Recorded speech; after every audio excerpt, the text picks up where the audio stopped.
स्वागत है आपका एनबीएस पॉडकास्ट के नए एपिसोड में। और जल्दी से शुरू करते हैं आज का किस्सा। आमतौर पर जब हम पैरानॉर्मल बातों की चर्चा करते हैं तो कई लोग कहते हैं कि इनका प्रूफ क्या। कुछ ऐसे किस्से होते हैं जहां पर हम ढूंढते हैं, कोशिश करते हैं और प्रूफ मिल भी जाते हैं, या यूं कहें कि कुछ ऐसे निशान मिलते हैं जो ये साफ गवाही देते हैं कि हो ना हो इस व्यक्ति के साथ कुछ ना कुछ तो हुआ है। आज का ऐसा ही किस्सा भूपिंदर सिंह और रिंकू का है। रिंकू जो कि एक काफ़ी गरीब परिवार से ताल्लुक़ रखता था और भूपिंदर सिंह एक ट्रक ड्राइवर है। अब भूपिंदर सिंह कभी कभार अपने गांव में आते हैं क्योंकि ट्रक ड्राइवर होने की वजह से उनका सफ़र हमेशा सड़कों पर ही रहता है। रिंकू उनके घर के कुछ ही करीब रहता था। अब एक बार जब ये घर जाते हैं तो उनके माँ बाप तो बस रोने लग पड़ते हैं कि हमारा बच्चा बड़ी देर से बेरोज़गार है, घर में तो खाने तक के लाले पड़ चुके हैं। नहीं विश्वास आता तो अपने परिवार से पूछो, जब भी हमें खाने पीने की तंगी आती है यही तो पूरी करते हैं। आप ऐसा करो, इसका कहीं ना कहीं आप बंदोबस्त कर दो।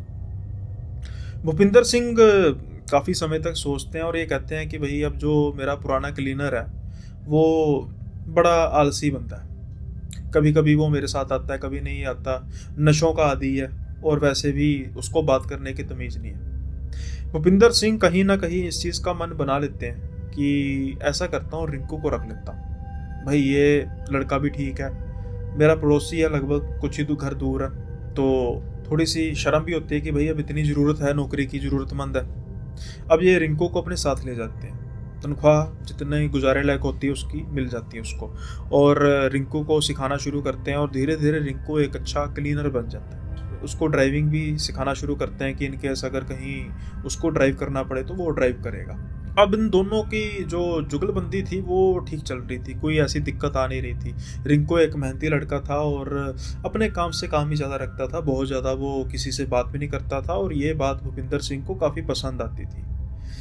आमतौर पर जब ढाबे में लोग बैठते हैं, बातें करने शुरू करते हैं तो टाइम जो है वो वेस्ट हो जाता है। रिंकू ऐसा बिल्कुल नहीं था। लेकिन एक रात कुछ ऐसा हुआ जो कुछ समय तक भूपिंदर सिंह को ये सोचने के लिए मजबूर कर देते हैं कि क्या उन्होंने रिंकू को हायर करके रिंकू को रख के ठीक किया, या फिर ये उनकी सबसे बड़ी गलती थी। अब ऐसा भी क्या हो जाता है उस रात को, ये किसी ऐसे रास्ते पर जा रहे थे जो अमूमन सुनसान था। कभी उस रास्ते के बारे में ऐसा सुना नहीं था कि वहाँ पर कुछ ऐसे भूत प्रेत, कुछ ऐसी पैरानॉर्मल एक्टिविटीज़ होती हैं, लेकिन शायद रिंकू इसी के लिए चुना गया था। उसका नौकरी जो उसने की थी शायद उसके लिए ही की थी।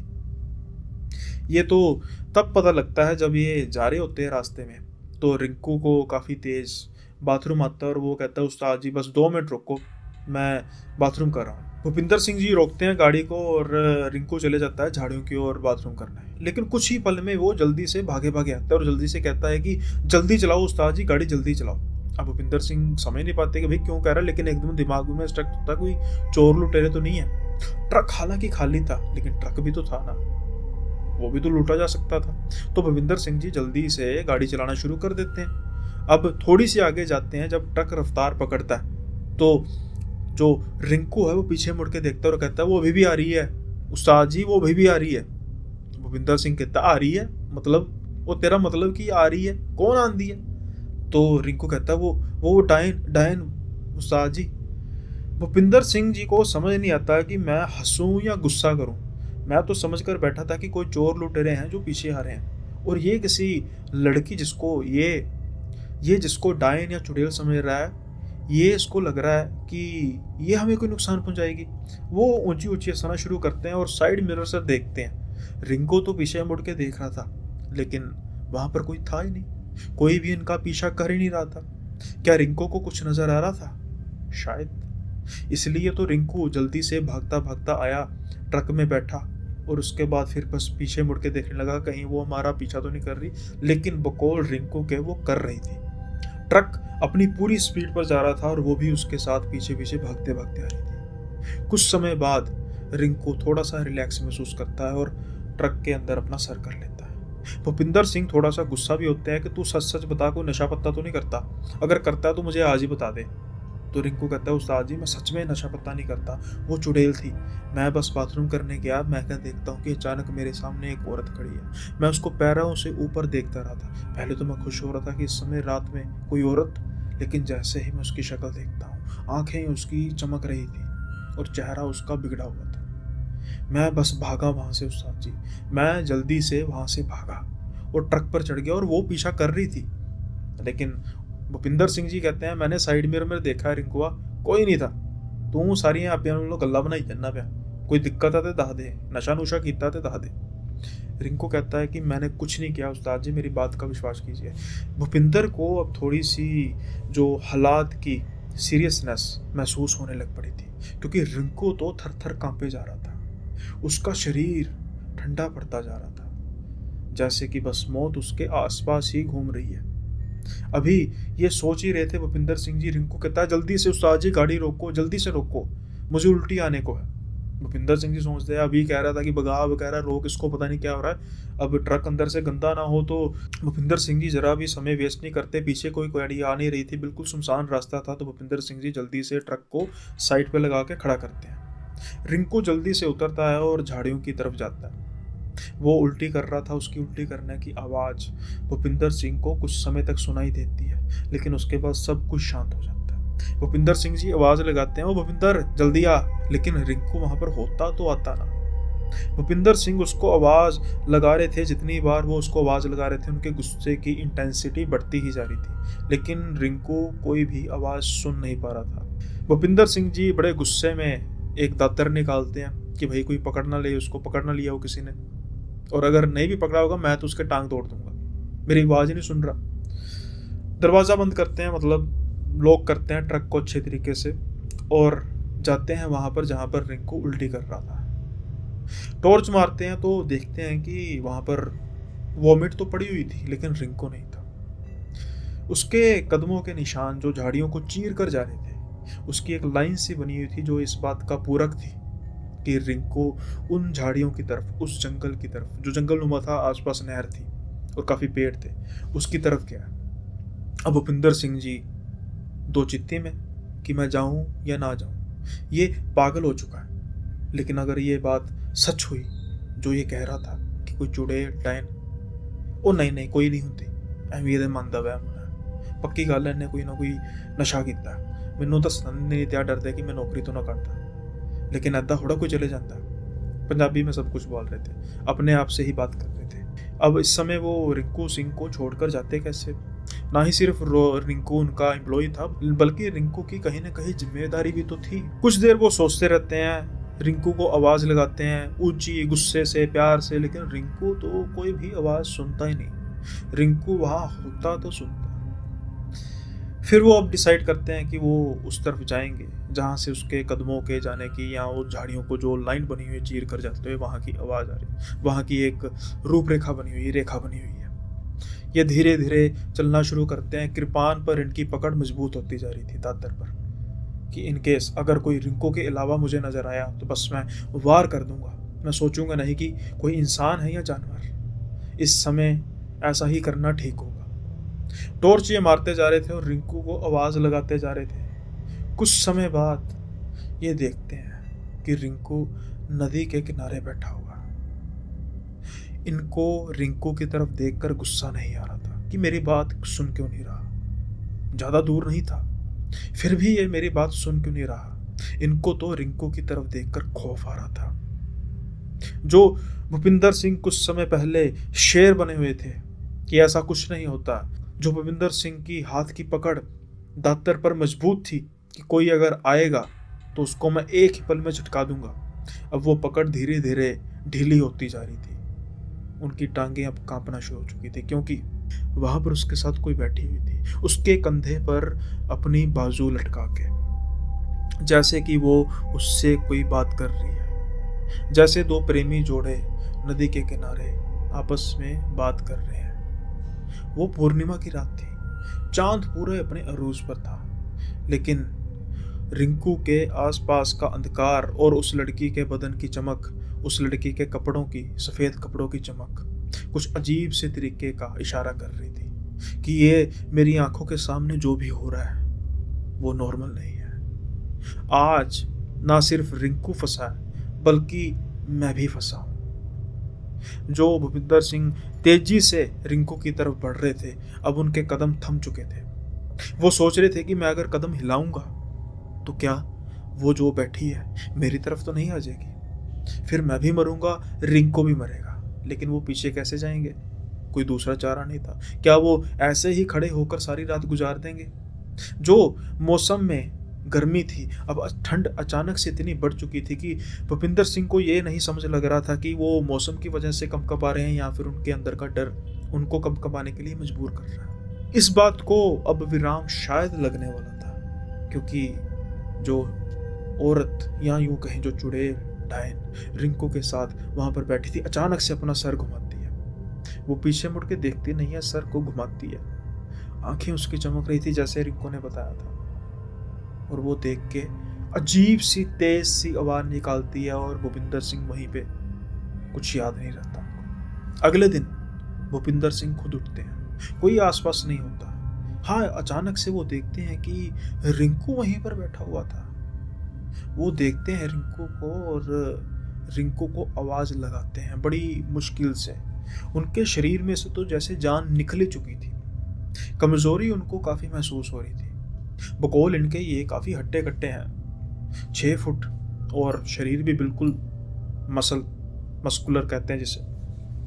लेकिन ये अपने आप को महसूस कर रहे थे कि जैसे ये कोई 60-62 साल का आदमी हो। ये बड़ी मुश्किल से आवाज लगाते हैं, रिंकू ओए, ओ रिंकू, क्योंकि अब कोई साथ में था नहीं और दिन चढ़ चुका था। सूरज की तपती हुई गर्मी शायद इनको उठने पर मजबूर कर चुकी थी। लेकिन क्या ये सोए हुए थे या फिर बेहोश थे, ये तो खुदा ही जाने।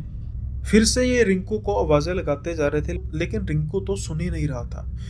जैसे जैसे ये धीरे धीरे उसके पास जाते जा रहे थे, वो देख रहे थे कि रिंकू कंपकपा रहा है, काफी बुरे तरीके से कंपकपाया जा रहा है। ये रिंकू को हाथ लगाते हैं और रिंकू उछलक से हिलता है और इनको देखता है और इनको गले लगाकर ऊंची ऊंची रोना शुरू कर देता है। उस्ताद जी, उस्ताद जी, उस्ताद जी, उस्ताद जी, पता नहीं मैं कैसे बचा कल, पता नहीं मैं कल कैसे बचा, मुझे वाहिगुरु ने बचा लिया उस्ताद जी। ये कहते हैं कि क्या हुआ था, हुआ क्या था? कहता है वो चुड़ैल, मैंने डायन कहा था ना कि वो मेरे पीछे पड़ी है, वो मुझे यहाँ तक लेकर आई, कुछ दिन मेरे साथ वो बैठी रही, फिर पता नहीं क्या हुआ, मुझे नदी में धक्का मार दिया। मैं नदी में बहता जा रहा था। अचानक से मैं जैसे हाथ ऊपर हिलाकर बचने की कोशिश कर रहा था, लेकिन आपको पता क्या हुआ? मेरे कड़ा अचानक किसी तीखी नुकीली चीज से लगा और कड़ा फंस गया। उसके बाद मैं आगे जा नहीं सका, और जो वो चुड़ैल मुझे अपने साथ खींचकर नदी में बहाई जा रही थी, वो देखती है मुझे गुस्से से, लेकिन वो कड़ा तो छूट ही नहीं रहा था उस चीज से।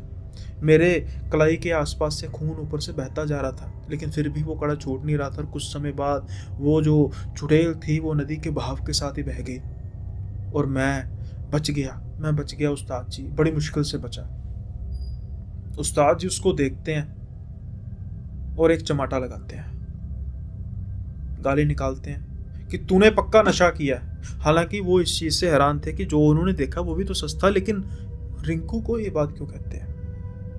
रिंकू तो बिल्कुल सूखा हुआ था। अब आप सोचेंगे कि भाई कितनी देर पहले वो पानी से बाहर निकल आया होगा, लेकिन 2 बातें तो थी ना। एक तो बात ये कि अगर वो नदी में बहा था तो काफी आगे तक गया था, वो वहां पर ही कैसे बैठा हुआ था जैसे रात को भूपिंदर सिंह ने उनको देखा था। दूसरी बात कि कपड़े सूखे भी होंगे, लेकिन हल्के फुल्के तो गीले होंगे ना, बिल्कुल हल्के हल्के तो जो वेट होंगे। भूपिंदर सिंह उसको कहते हैं कि सच बता क्या हुआ था? तो भूपिंदर सिंह को रिंकू कहता है कि जो मैंने आपको कहा वही हुआ था। भूपिंदर सिंह जी कहते हैं कि तेरे कपड़े तो बिल्कुल सूखे, तो नदी में कैसे, नहर में कैसे तो डूबा था? लेकिन भूपिंदर सिंह एक चीज देखते हैं, उसके बाद वो चुप होते हैं। वो रिंकू को गले लगाते हैं और कहते हैं कि पुत्र, सच में वाहिगुरु ने तुझे बचा लिया, अब जल्दी से यहाँ से निकलते हैं। जाते जाते भूपिंदर सिंह को ये भी हो रहा था कि भाई ट्रक होगा भी कि नहीं वहीं पर, लेकिन ट्रक तो था वहाँ पे। ये बैठते हैं ट्रक में, आगे की ओर बढ़ते हैं और एक जगह पे ढाबे पर जाकर ये अपने आप को रिलैक्स करते हैं। ऐसा क्या उन्होंने देख लिया था भूपिंदर सिंह ने कि वो रिंकू की बातों पर विश्वास नहीं कर रहे थे, लेकिन निशानी, जैसा कि मैंने इस किस्से के शुरू होने से पहले कहा था कि कुछ निशानियां ऐसी होती हैं, ऐसी निशानी जिसको देखने के बाद भूपिंदर सिंह को बात आ गया, जो रिंकू कह रहा था वो बिल्कुल ठीक था। वो देखते हैं उसका कड़ा और ऊपर की तरफ पड़ा हुआ निशान, चोट का निशान, बड़ा सा चोट का निशान, जो हल्का हल्का भरा हुआ लग रहा था, खून बिल्कुल कम लग रहा था, जैसे बिल्कुल हल्का सा कट लगा हो, लेकिन कड़ा कड़ा उसका काफी मोटा था रिंकू का। वो कड़ा बिल्कुल आधा कटा हुआ था, जैसे कोई चीज बड़ी तेज से पकड़ से तीखी चीज उसको अपने साथ जकड़ कर रखी हुई है। वो क्या थी? कोई मेटल की चीज थी जो नदी के बिल्कुल साथ थी, नहर के साथ थी। रिंकू का हाथ उसके साथ फंसा और कड़ा रिंकू को बचा के ले गया। अगर वो कड़ा ना होता तो रिंकू उस डायन के साथ उसी बहाव में बहता और फिर मिलते रिंकू की लाश। यहाँ वो भी ना मिलती, ना जाने वो डायन, वो चुड़ैल उसके साथ क्या करती। उस पूर्णिमा की काली रात के बारे में आज भी जब भूपिंदर सिंह सोचते हैं तो वो कंपकपा के रह जाते हैं, और उनसे भी ज्यादा रिंकू, क्योंकि भूपिंदर सिंह जी ने तो सिर्फ देखा था, रिंकू ने तो झेला था मौत का तांडव। मरते मरते बचा था वो। उसने देखी थी चुड़ैल, उसको अपने पास महसूस किया था, और जो वो उसके साथ करना चाहती थी, उसको मारना चाहती थी, उसको भी। आई होप ये किस्सा भी आपको पसंद आया होगा, और आया तो सब्सक्राइब कर दीजिए, साथ के साथ ही लाइक करना मत भूलिएगा। और सब्सक्राइब करने की वजह, जैसा मैंने कहा कि ये रेगुलर यहाँ पर हर रोज़ नई वीडियो अपलोड होती है, और वीकली पॉडकास्ट भी।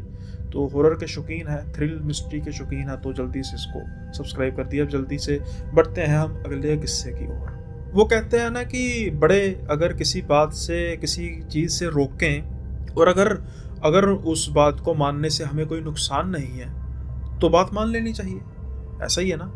लेकिन कई बार कुछ अड़ियल बच्चे होते हैं, लोग होते हैं जो ऐसी बातों को मानते नहीं, और वो वही करते हैं जिन्हें करने के लिए रोका जाता है।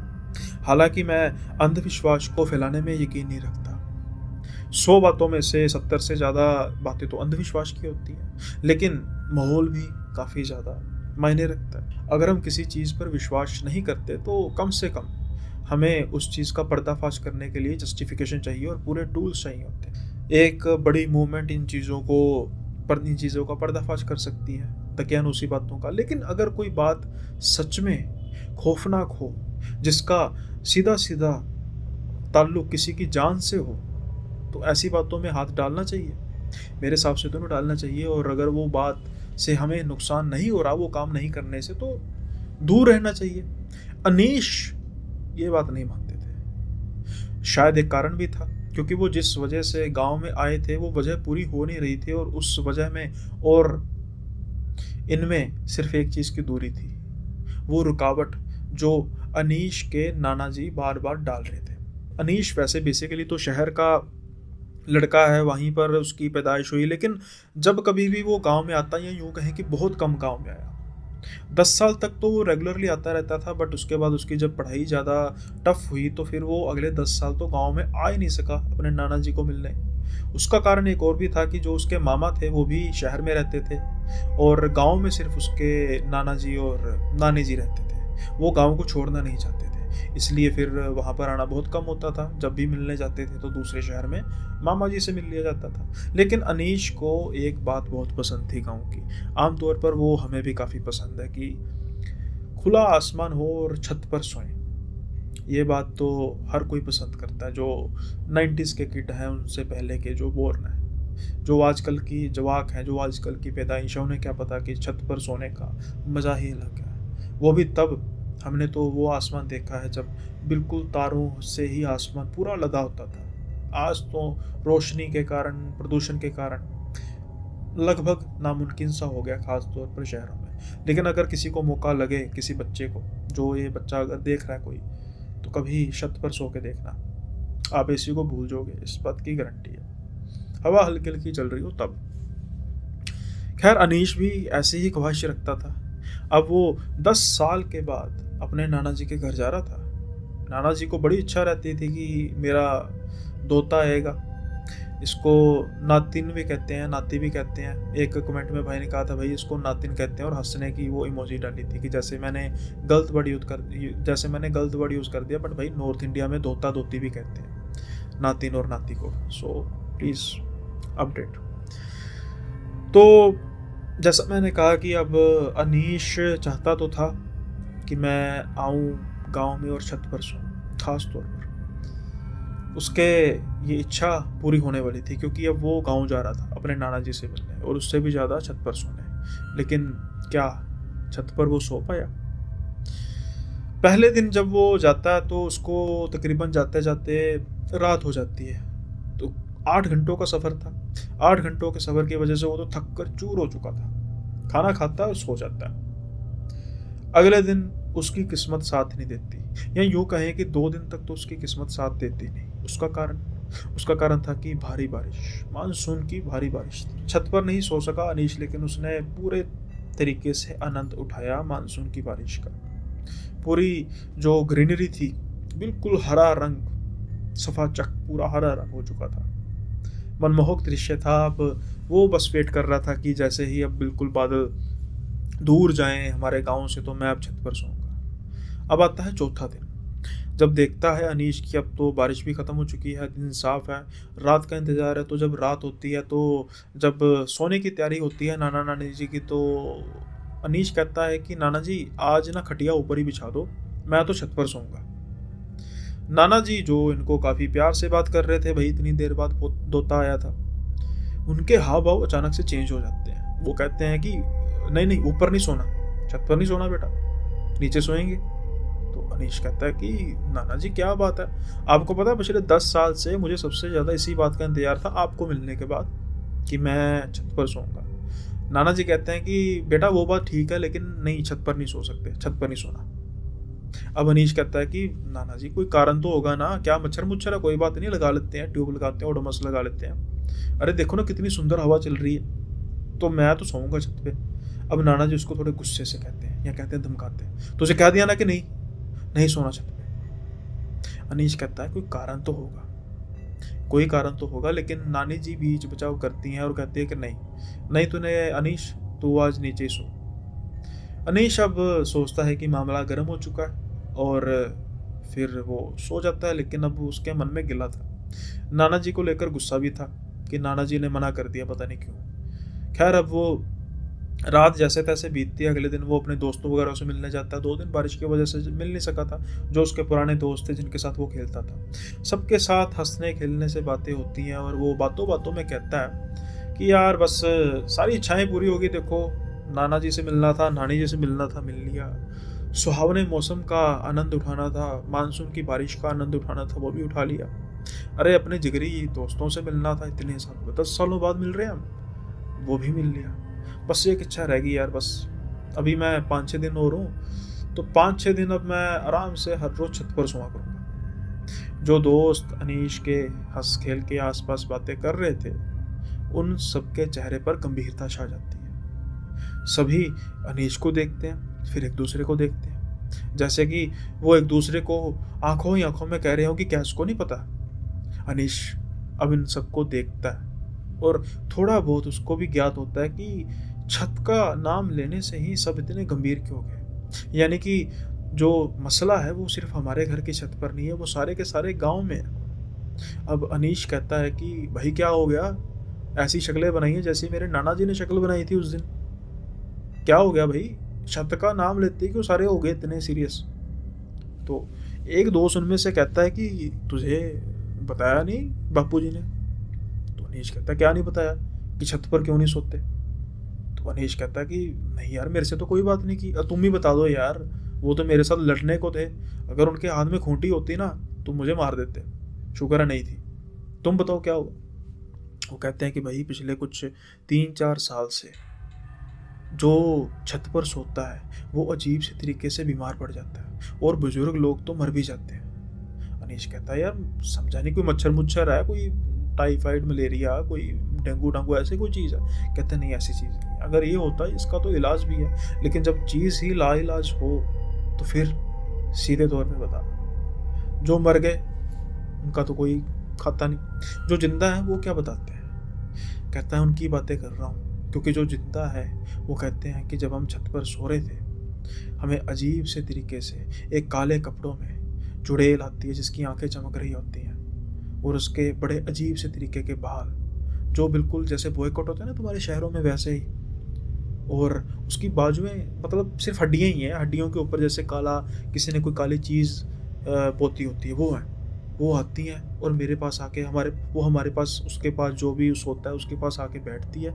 और अजीब से तरीके से कुछ गुनगुनाना शुरू करती है। जैसे जैसे वो गुनगुनाती जाती है वैसे वैसे हमारे शरीर में कमजोरी आती है। कुछ समय बाद वो गायब हो जाती है। फिर जो उस चीज़ को नहीं झेल पाते वो तो मर जाते हैं, लेकिन जो उस चीज़ को झेल पाते हैं वो बड़ी मुश्किल से बचते हैं और काफ़ी समय उन्हें ठीक होने में हो जाता है। ऐसे 1-2 वाक्य हुए, 3-4 वाक्य हुए। जब वाक्यों की संख्या बढ़ी तो फिर सबने ये माना कि कोई ना कोई चुड़ैल है जो रात के समय में छत पर आती है। वहाँ पर सबने सोना छत पर बंद कर दिया। अनीश सुनता है ये बात और ऊंची ऊंची हंसने लग पड़ता है। बड़े ही कठोर वर्ड बोलता है, कहता है कि तुम सब गवार के गवार ही रहो। अरे यार, दुनिया कहाँ से कहाँ, तुम कहाँ से कहाँ। अरे भाई, कौन सी चुड़ैल, क्या चीज़ है? कोई जानवर हो तो समझ में आता, कोई जानवर होगा, बंदर होगा, कोई चीज़ होगी वो हमला करती है, समझ में आता। क्या यार चुड़ैलों वाली बातें है यहाँ पे? कोई सेंस है, कोई अकल है, कोई इसमें अकल वाली बात है? अब इनमें से कई दोस्तों को गुस्सा भी लग रहा था और कई दोस्त समझ भी रहे थे कि भाई शहर का लड़का है, बातों पे विश्वास नहीं करता। 1-2 दोस्त गुस्से में कहते हैं, हाँ तो तू सो लेना ऊपर, पता लग जाएगा जब आधा रह जाएगा। लेकिन 1-2 जो दूसरे दोस्त होते हैं वो उनको कहते हैं, भाई थम जा, कोई बात नहीं, अगला यार शहर में रहता है तो शहर में रहता तो क्या हुआ, हम इनको बावरे लग रहे हैं? कैसी बातें किए जा रहे हैं यार, यहाँ पर मौतें हुई हैं, कई मरते मरते बचे हैं और इसको हंसी सूझ रही है, गवार कह रहा हमें यार, हम भी पढ़े लिखे हैं यार, गाँव में रहते हैं तो क्या हुआ। अनीश को लगता है कि जो माहौल है थोड़ा सा गर्म हो गया, इसलिए वो अब इस बात को मिट्टी डालना चाहता है इस बात पर। वो कहता है कि छोड़ो यार कोई और बात करते हैं, छत की कौन सी बातें लेकर बैठ के। लेकिन एक बात अनीश के दिमाग में आ चुकी थी कि भाई इस बात का पर्दाफाश तो मैं करूँगा। मैं रात को छत पर जाऊँगा लेकिन सोऊंगा नहीं, मैं वेट करूँगा उस जो भी चीज़ है उसके आने की, अगर आती है तो। अगर तो मैंने एक रात छत पर बिता दी बिना किसी समस्या के, तो अगले दिन तो मेरी होगी बल्ले बल्ले। सिक्के का दूसरा पहलू उसने सोचा ही नहीं कि अगर सच में कोई ऐसी चीज़ आ गई तो क्या वो दिन अगला देख पाएगा। अब अनीश इंतज़ार करता है अपने नाना नानी को सोने का। आज रात अनीश कोई जिद नहीं करता, क्योंकि वो ठान चुका था कि जब नाना नानी सो जाएंगे तो फिर मैं हल्के से वहाँ पर जाऊँगा छत पर। खटिया वगैरह की तो ज़रूरत नहीं, बस एक बिस्तरा उठाऊँगा, रखूँगा सिरहाना और लेट जाऊँगा। उसके बाद फिर देखेंगे क्या होता है, या फिर अगर कुछ नहीं होता तो फिर सबको दिखाएंगे भाई कि कुछ नहीं है। अनीश इंतज़ार करता है सोने का नाना नानी जी के। जब नाना नानी जी गहरी नींद में थे तो ये बड़े धीरे धीरे उठता है, अपना चद्दर उठाता है, सिरहाना उठाता है और धीरे धीरे सीढ़ियों से चढ़ता हुआ छत की तरफ चल जाता है। समय था 1 बजे के आसपास। अब ये लेटता है वहाँ पे बिछाकर बिस्तरा और तारों की तरफ देखना शुरू करता है। हवा ठंडी ठंडी चल रही थी और अनीश बड़े खुश था कि शुक्र है भाई मेरी इच्छा पूरी हुई। लेकिन कहीं ना कहीं अनीश के मन में एक बात भी थी कि सोना नहीं है। खुद ब खुद नींद आ गई तो अलग बात है, लेकिन जब तक जाग रहा हूँ तो फिर मैं देखूंगा कि कोई आता है या आती है, या फिर कोई नहीं आता या नहीं आती। अनीश इंतज़ार करता है 1 से 1:30 से 2 बजे के आसपास अचानक से अनीश का दिल दहल जाता है। लेकिन फिर वो अपने आप को संभालता है और हंसने लग पड़ता है। अरे ये तो बिल्ली की आवाज़ है यार, अरे इस बिल्ली से डर रहे थे।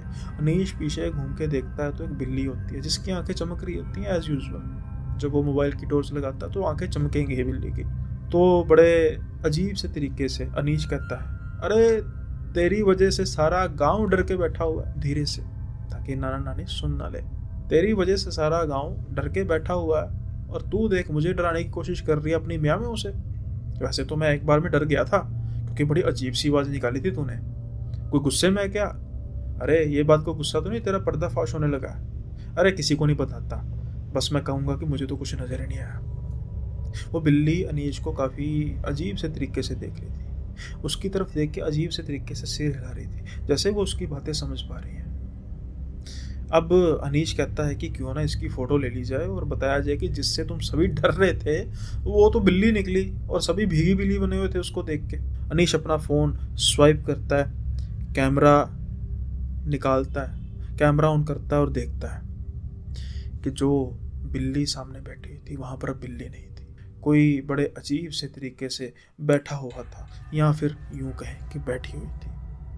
ठीक वैसा ही वर्णन जैसा उस चुड़ैल के शिकार लोगों ने बताया था। अब अनीश की टांगें कांप रही थी। जो वो काफ़ी मजाक बात को समझ रहा था, अब उसको गंभीरता का पता लग चुका था कि नहीं, बिल्ली नहीं है ये। जो मैंने देखा वो बिल्ली थी, लेकिन अब जो मैं दोबारा देख रहा हूँ वो बिल्ली नहीं है। जो भी वो देख रहा था उसके नाखून इतने बड़े थे कि शायद जहाँ जिस फासले पर दोनों बैठे हुए थे वो उसको सिर्फ हाथ हिला के अनीश का काम तमाम कर पाती। लेकिन अचानक से पीछे से काफ़ी ऊंची आवाज़ आई और वो चीज़ देखते देखते गायब हो गई। अनीश सन खड़ा हुआ था अपने पैरों पर, बस बुत बना हुआ था। डरते डरते वो देखता है तो वो देखता है उसके नाना जी उसकी तरफ जल्दी से बढ़ते हैं, उसको संभालते हैं और जल्दी से कहते हैं नीचे चल जल्दी। जब नीचे जाते हैं तो नाना जी कहते हैं कि ठीक है, पानी वगैरह पिलाया जाता है। नानी जी उनकी रो रही थी। वैसे तो रोना अनीश को चाहिए था, लेकिन अब अनीश शर्मिंदा था अपने नाना जी के सामने, क्योंकि जिस बात के लिए नाना जी ने मना किया था वो बात बिल्कुल सच थी। अगर आज नाना जी ना होते तो अनीश का क्या होता ये तो अनीश को भी नहीं पता था। अनीश अब बोलने की हालत में नहीं था, बस वो जैसे ही अपने सेंसेस में आया और वो पैरों में पड़कर नाना जी की माफ़ी मांगना शुरू कर देता है कि मैं तो ये बातों को सही मान नहीं रहा था, लेकिन मुझे माफ़ कर दीजिए। नाना जी गुस्से में तो शायद थे, लेकिन अब वो क्या कहते, सच्चाई सामने आ चुकी थी। और अनीश अब बाकी बचे कुछ दिन गांव में घूमता है, खूब बातें करता है नाना जी से कि पता नहीं फिर कब आना होगा अपने दोस्तों से, लेकिन उस छत पर दोबारा सोने के बारे में सोचता तक नहीं है। आई होप ये किस्सा भी आपको पसंद आया होगा। अब जल्दी से बढ़ते हैं हम अगले किस्से की ओर। हमें अपने कामों में इस तरीके से ज़्यादा इतना डूब नहीं जाना चाहिए, ख़ास तौर पर फ़ोन पर बात करते करते, कि हमें पता ही ना लगे कि जो चीज़ है वो अपनी है या पराई, और अगर पराई है तो क्या वो चीज़ बिल्कुल ठीक है। ऐसा ही होता है रज़ाक के साथ। रज़ाक बताते हैं, किस्सा है पाकिस्तान का। रज़ाक बताते हैं कि भाई आपको पता ही है कि मस्जिद में सर ढक के हम नमाज अदा करते हैं। तो एक बार क्या होता है कि मैं अपने किसी काम से गया था, तो मेरी रूटीन है कि मेरी जो दुकान है गांव में, तो उसके मतलब मैं अपनी दुकान बंद करता हूँ और नमाज अदा करता हूँ और उसके बाद फिर मैं घर आता हूँ। ये मेरी रूटीन है। लेकिन उस दिन कुछ अलग ही हुआ। ऐसा भी क्या हो गया कि ये किसी मैरिज पर जाते हैं और जब वापस आते हैं तो ये सोचते हैं कि मैं ऐसा करता हूँ कि मैं नमाज अदा करके ही वापस जाऊँगा घर, गया फिर दिल नहीं करेगा आने का। ये जब गाड़ी से उतरते हैं अपनी, जाते हैं मस्जिद के पास और जहाँ पर शूज़ वगैरह उतार कर वज़ू करते हैं, मुंह वगैरह धोते हैं, हाथ धोते हैं, ये वहाँ पर बैठकर जूते उतार रहे थे तो अचानक से इनको फ़ोन आता है इनकी पत्नी का। अब ये अपने पत्नी के साथ बातों में बिज़ी हो जाते हैं और हाथ वगैरह धोते हैं और सर पर बांध लेते हैं रुमाल। उसके बाद नमाज अदा करते हैं और वापस आते हैं। जब वो गाड़ी में बैठते हैं ना, उनका सर काफ़ी ज़्यादा दुखने लगता है। रुमाल इन्होंने सर पर रखा हुआ था कि घर जाके उतारेंगे, लेकिन ये कुछ नोट नहीं कर पाते। घर जाते हैं, घर आते आते तो इनका सर इतना ज़्यादा दर्द कर रहा होता है कि ये कहते हैं कि बस मैंने ज़िंदगी में कभी इतना दर्द महसूस नहीं किया।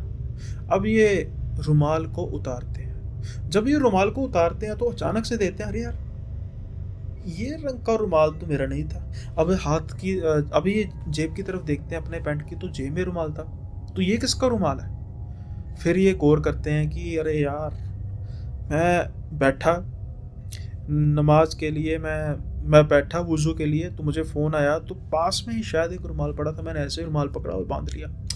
अरे भाई मैं भी कितना पागल हूँ, लेकिन ये सर दर्द ये क्यों हो रही है इस रुमाल को डालने के बाद। इनकी पत्नी आती है, वो सारी बात अपने बताते हैं। पत्नी इनकी कहती है कि पता नहीं क्या चीज़ होगी, क्या भला होगी। अब ये लेट जाते हैं, दवाई वगैरह खाते हैं और इनके पत्नी के मन में पता नहीं क्या आता है। कुछ समय बाद ये चीखें मारते हुए कमरे के बाहर आते हैं और इनका जो माथा है जैसे किसी ने इसको जलाया होता है। इसके आसपास सर के बाल हल्के हल्के इनमें से धुआं निकल रहा था और इनकी पत्नी इनको देखती है तो डर ही जाती है, जल्दी से इनको पानी इनके सर पर डालती है, लेकिन काफ़ी ज़्यादा बर्न हो चुका था। आनंद फानंद में एम्बुलेंस को लेकर आया जाता है तो हॉस्पिटल में लेकर जाते हैं। तो किस्मत अच्छी थी कि बर्न तो हुए थे, लेकिन स्किन वगैरह जो है वो बहुत ज़्यादा डैमेज नहीं हुई। लेकिन ऐसा भी क्या हुआ कि एकदम से ये सारा उनका जो सर है वो जलने लग पड़ा, क्योंकि इनकी पत्नी को ये महसूस होता है कि जो ये चीज़ है ये ठीक नहीं है, जिसकी वजह से इनका सर दर्द हो रहा है। तो वो उस रुमाल को आग लगा देती है। जैसे ही वो आग लगाती है तो वहीं पर इनके पति का भी वही हाल होना शुरू हो जाता है। समय रहते बचाव हो जाता है, क्योंकि जैसे ही वो आग लगा के नीचे फेंकती है उनकी चीखों की आवाज़ आती है। तो वो जैसे उनके पति भागे भागे देखते हैं तो वो पानी डाल देती है। अब फिर मौलवी जी के साथ ये बात की जाती है तो मौलवी जी फिर बताते हैं कि ये किसी ने कुछ काला जादू करके अपने सर की बला किसी और के सर डालने के लिए ये सब कुछ किया था, और उसकी वजह से ये सब कुछ हुआ। अच्छा हुआ कि तुमने पानी डाल दिया, नहीं तो क्या पता क्या होता। फिर उस रुमाल को कुछ ये अपना इल्म वगैरह करते हैं और फिर कहा गया कि इसको किसी दूर जगह पे मिट्टी में दबा दो, अब ये कुछ ज़्यादा असर करेगा नहीं। लेकिन एक छोटी सी गलती कहाँ से कहाँ तक ले जाती है।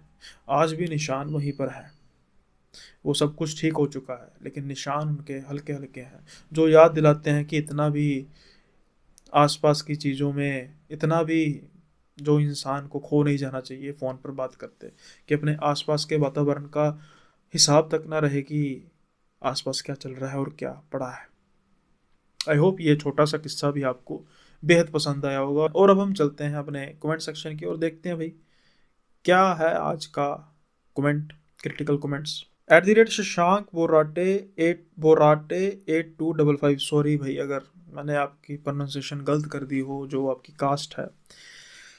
Don't worry sir, we know you taking lot of efforts to do your best and you doing very well. Akshay sir ने भी 0 से स्टार्ट किया था, वो ग्रो कर गए, आप भी करेंगे, महादेव पर भरोसा रखो।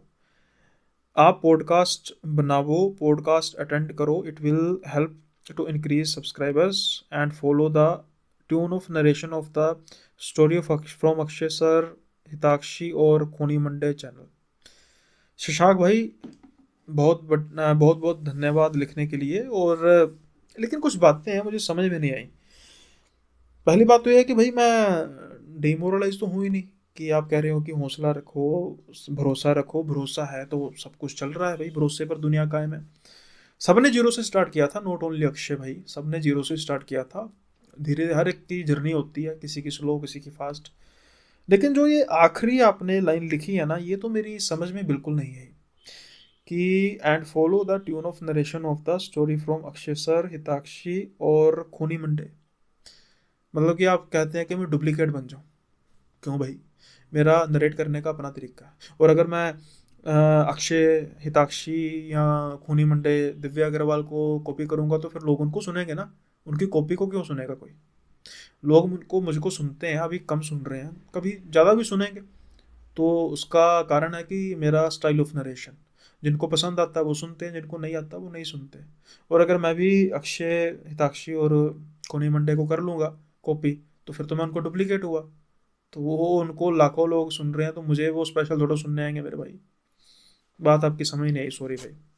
दूसरा है कि भाई तुम्हारा, ये दूसरे हैं @नितिन कश्यप 183, कि भाई तुम्हारा स्टोरी सुनाने का एक्सेंट बहुत मस्त है, बाकी सब से चेंज मत करना कभी, और बहुत मज़ा आता है आपकी स्टोरी सुनने में। और हाँ जी, ये बाउमन का मतलब क्या होता है, प्लीज़ ये भी बताना ज़रूर, जल्दी ही आपके 1 मिलियन सब्सक्राइबर्स हो, मैं दुआ करता हूँ।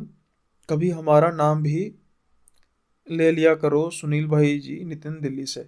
नितिन जी बहुत बहुत धन्यवाद आपका सुजेशन के लिए, फीडबैक के लिए, कंसर्न के लिए, और आपका नाम ले लिया नितिन जी दिल्ली से।